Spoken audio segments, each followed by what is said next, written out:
My name is Yael Reinhardt. I'm the director of Artis, an organization whose mission is to broaden awareness and understanding of Israeli contemporary art internationally. And we are very happy to be presenting or creating a platform for Gilad to present his own work and give a sneak preview of past works, not a sneak preview, but a review of some past works that you may or may not have seen, and a sneak preview of his project for Venice, I hope, right? Which is really exciting.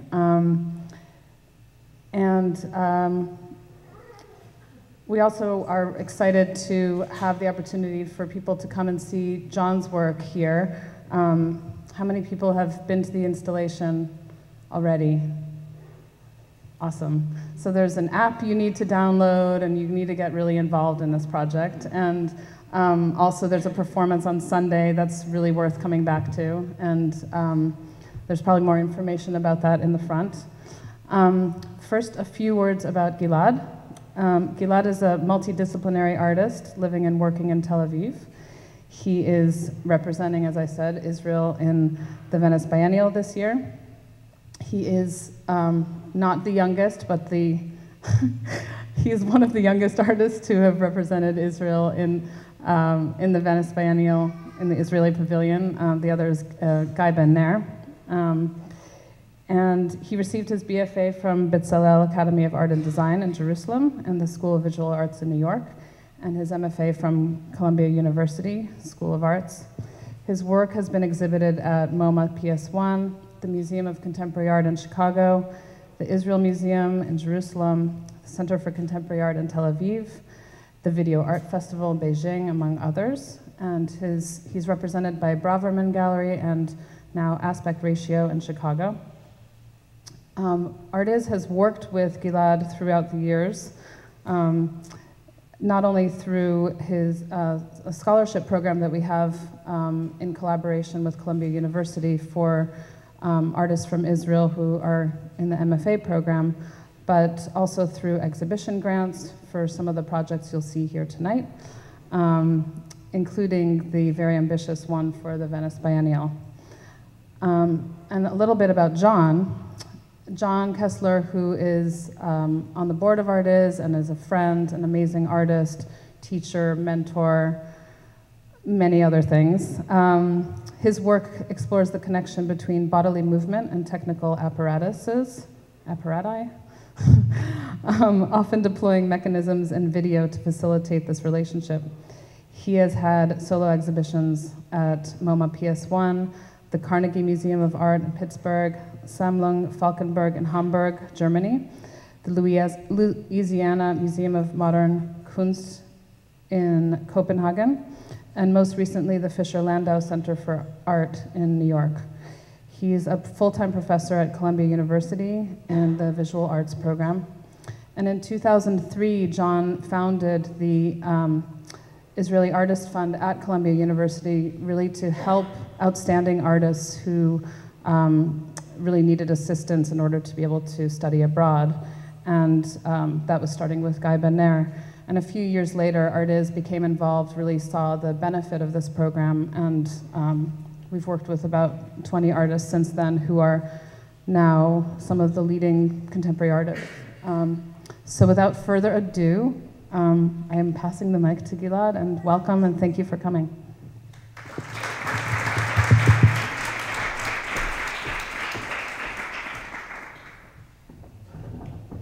Hello.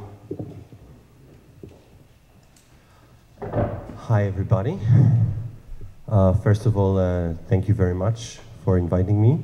Thank you to the Swiss Institute and Artis and Jon Kessler, which is a great honor to talk like near his work, even to me.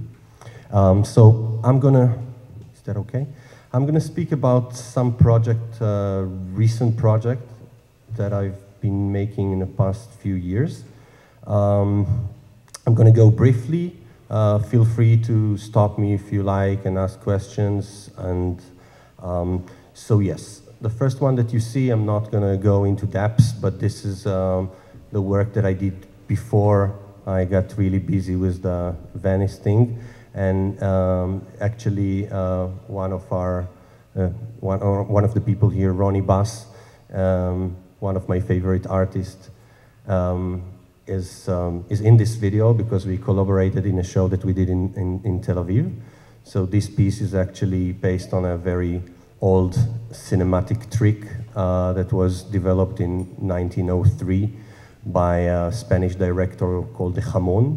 And it's basically very simple. All the people that you see are lying on a black carpet, and the camera is mounted to the ceiling.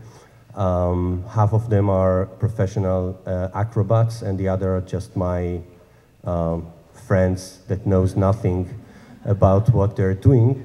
Apparently, this demands no physical specific characters. It's only about understanding that gravity is something that you can switch in your mind, and if you understand that, you can do all those things.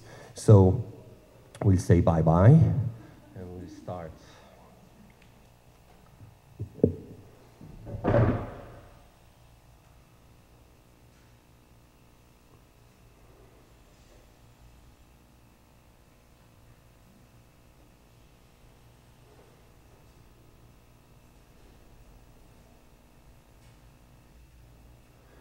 So the first project I want to talk about actually started around 2008 when I was a student at Columbia University.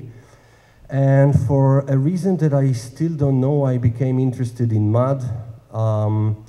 And back then, I needed to rethink all my process, because when I was in Israel, it was, I had a certain way of doing project that involved usually traveling and finding locations, and then out of the location revealing something.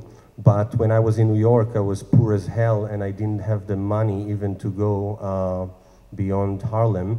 So the internet became the way for me to travel. So after some nights of Googling mud, I switched the word that I was Googling to bog, and after a few clicks, I came across this site that immediately caught me. This looked to me as something that somebody did with no budget, and the first thing that I saw was the Bogeyman thing, and I asked myself, what is that? And then I discovered that there's a guy that lives in British Columbia, Canada, and calls himself the Bogeyman, and his passion is completely sinking in mud alone. That's what he's doing in life. That's his secret. And he developed this site in order to explain to other people how can they share this experience, how can they find places to sink, and even where to look, and even how to make your own mud pit at home. But this was actually nothing, because when I discovered his private archive that was in the same site, I became really hooked, and I said to myself, well, I want to do something with this person. I'm very, very intrigued by this guy. He was very mysterious to me. So after research, I managed to contact him and introduced myself, said, I'm an artist from New York, I'm studying at Columbia University, and I want to do something with you, I want to collaborate.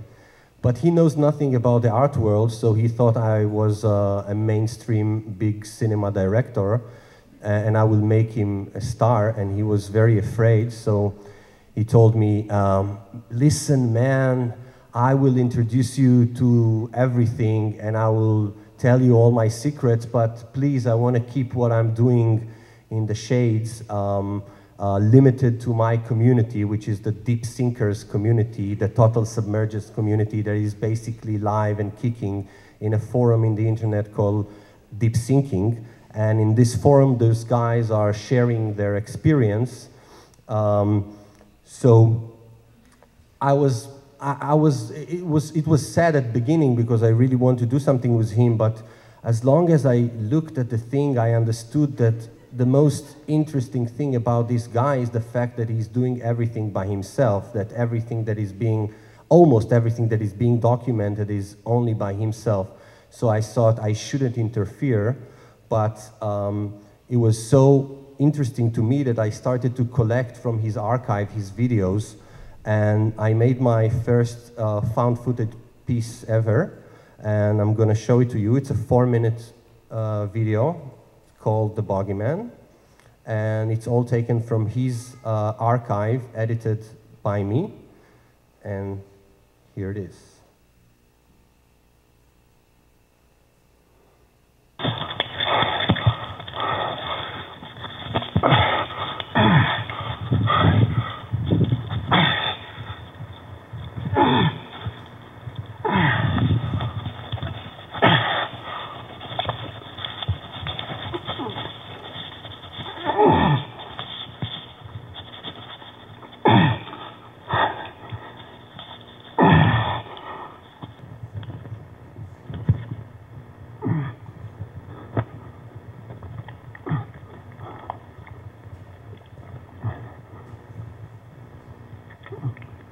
Fucking quicksand. I can't get out of this quicksand. Oh no, how am I gonna get out?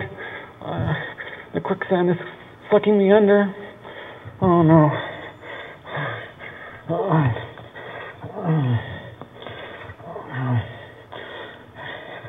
Oh no.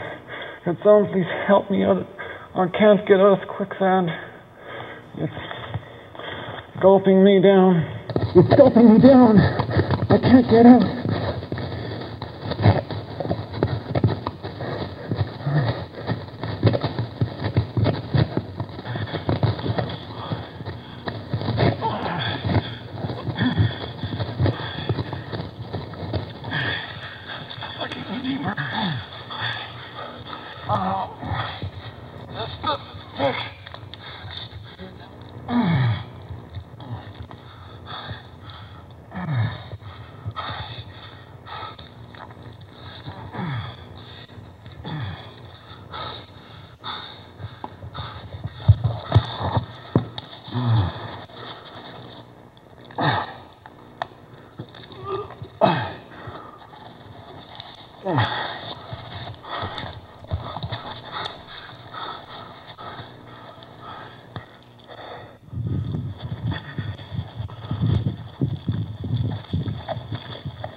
I'm sinking. It's like quicksand.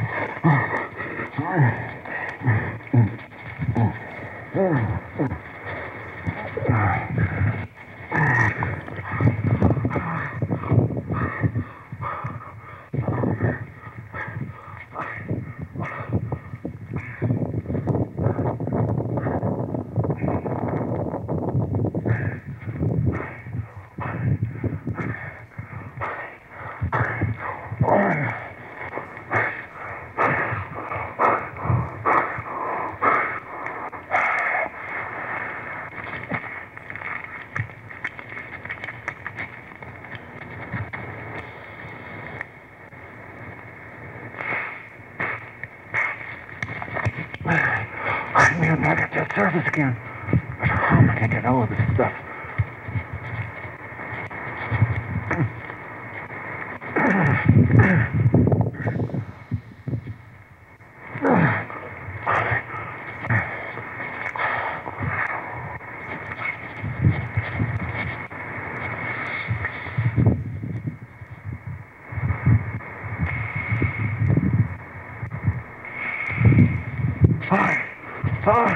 It's sucking me under. I can't get out. I'm gonna fall.